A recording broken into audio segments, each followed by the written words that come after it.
Hey guys, Footy Manager TV here. Welcome to episode number 13 of my Barcelona FIFA 16 career mode series. And as you can see here, our youth squad is pretty big and we're going to be getting some players that are going to be requesting to leave the youth squad, and there'll be more on that as well. But this Paoletta, 17 years old, goalkeeper, doesn't look too good, so I'm going to release him.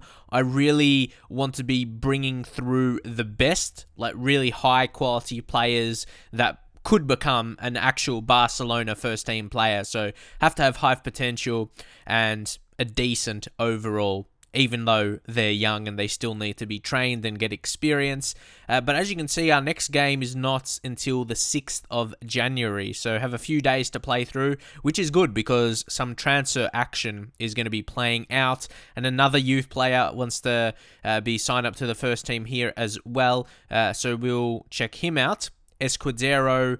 He's got a good minimum potential, 83. That's what I like to see. And 57 overall is pretty decent. It has to be at least medium to high 50s, I would like to think. But also, yeah, his potential really solid. But also, Agostino Madeira there as well. I might think about signing him up to the first team. We do have quite a few spaces in the squad, which is good.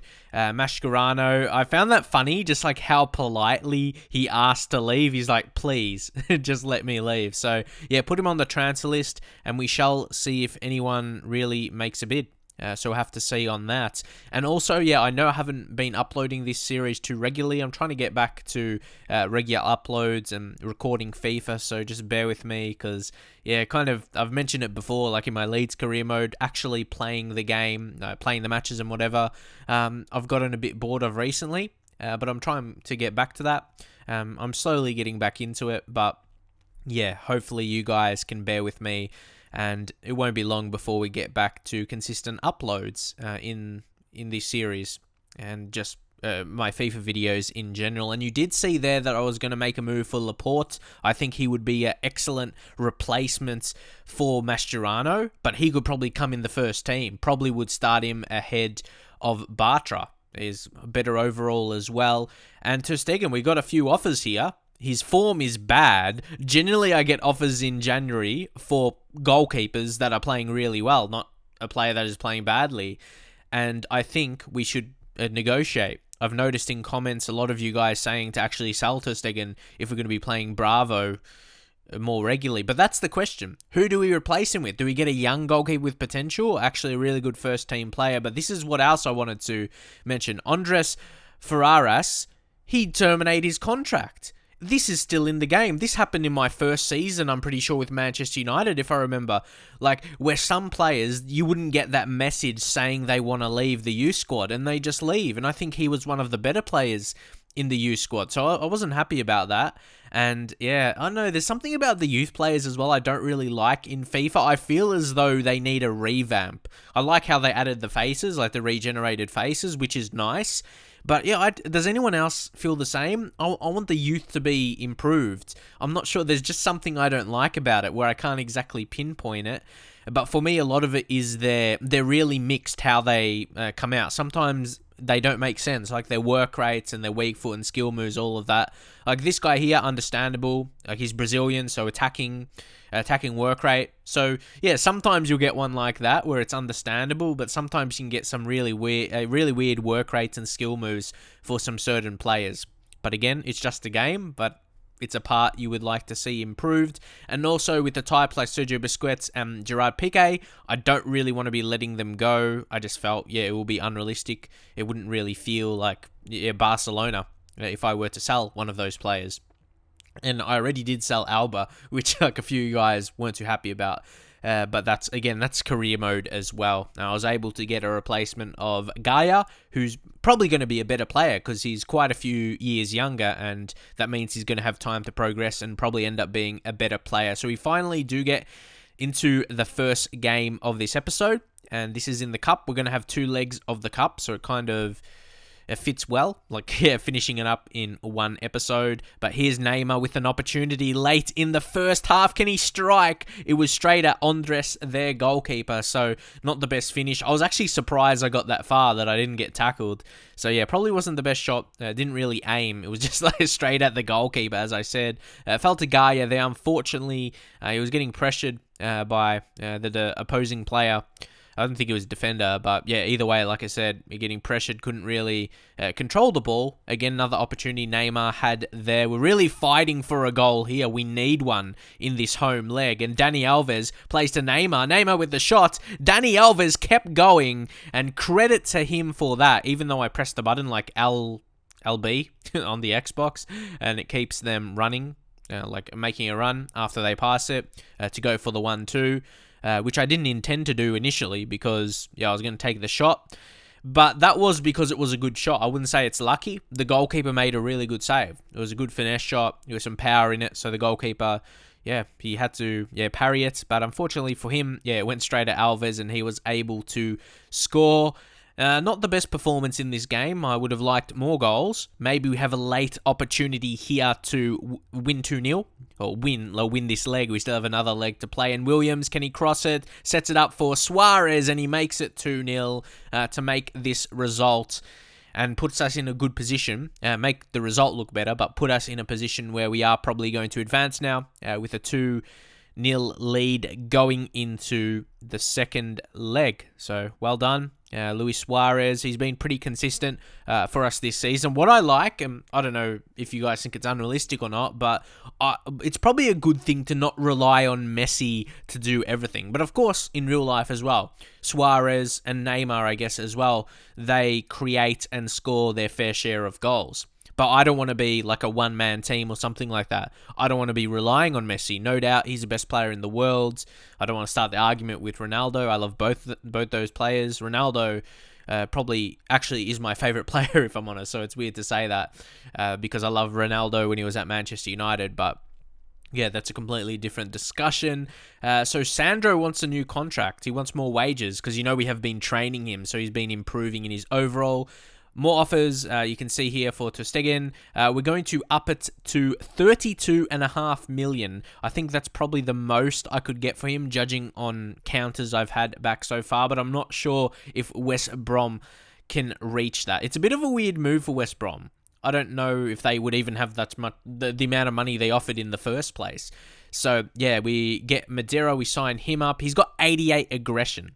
So that's pretty good. He's really strong. He's got high work rates as well.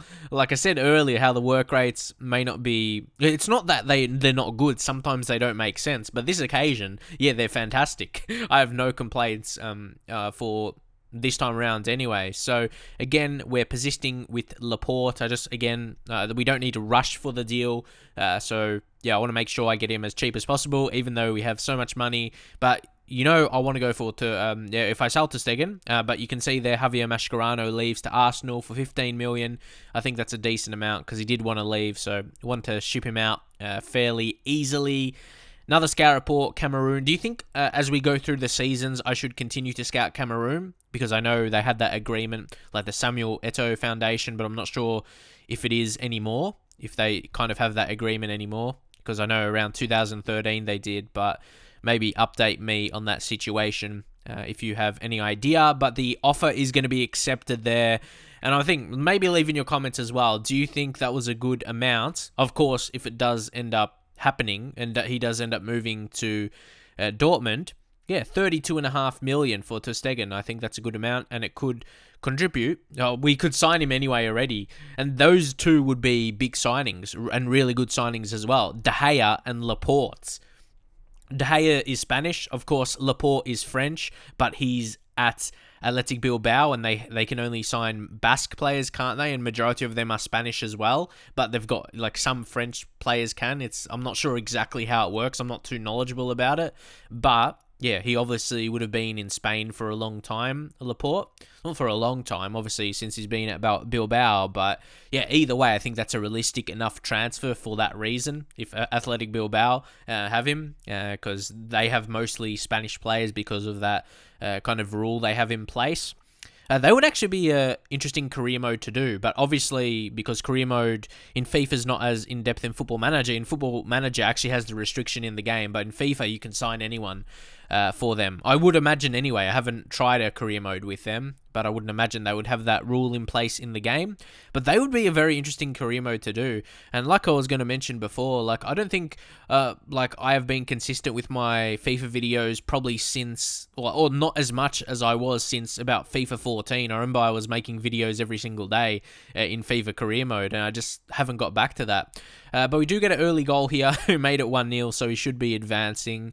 And yeah, maybe that's the thing. Maybe I've done these videos for such a long time, and they remained like my career modes all the time are similar. Like that's why I don't understand why people maybe only watch this series because Barcelona is a big team. But in theory, my career modes, I do the same thing with them and the same kind of style. So just because the teams and players I use, yeah, you should watch them all. And this is one of the things, along with that, I was bringing out my goalkeeper. He got back in time, so I was disappointed I still conceded. But I was doing that because I was bored. You know, maybe like when you're playing online and you're just winning by a lot and you want to mess around with the goalkeeper or something. That's kind of why. But I thought, yeah, if he tries and lob him, I'll get a goal. I'll get a player on the line if I push the goalkeeper up. But yeah, the only reason I did that was because I was bored. Like, I just wanted to waste time or something. I'm like, we are going to win here, even if they did score. But yeah, I don't know. Yeah, that really reassures me. Like, when I was thinking about that, why did I just do that for? I must be getting bored. So that could be the thing as well. And let me tell you that it's not Barcelona because they're a big team. It's like, don't be a big team or anything. No, it's not that. It's the same with Leeds United. It's just, with actually playing FIFA, because I've been playing it every day for probably well, not most days, even before I started making YouTube videos, that's what I was going to say, probably past 6-7 years, maybe since about, I don't know, FIFA 10, maybe FIFA 09 as well, just like a lot of years I've played it mostly every single day, like I said, even before I started making YouTube videos, so I played it for a long time. FIFA, so I guess it's understandable. Like, before I made YouTube videos, I used to, like, I didn't have a job or anything, so I was just home playing FIFA. I would play FIFA a lot, but yeah, that's kind of that story, I suppose. So I guess I haven't really had a break from it. Sometimes I do, like, for a little bit, like a week or something, but nothing major. So hope you guys understand that. Again, I'll listen to feedback, anything maybe that could get me interested if you have any ideas back in the game. But at the end of the day, I still enjoyed enough to play it because I want to play it. That's the thing. I was like, yeah, the gameplay is still good, 100%. But again, I'll still persist with it because I really do. I'm going to try my hardest. Because I remember, I mentioned it, like back in FIFA 14, I think that was probably my best year with FIFA videos. I did quite a few career modes, and I was pretty happy with the videos I produced. Like, I just remember in my head around that year, like 2014, 2015, I just remember doing a lot of videos, like every single day. Yeah, making a video of FIFA. So I'll try and get back to that. Drop a like if you'd like to see that anyway. And I'll see you guys in the very next one.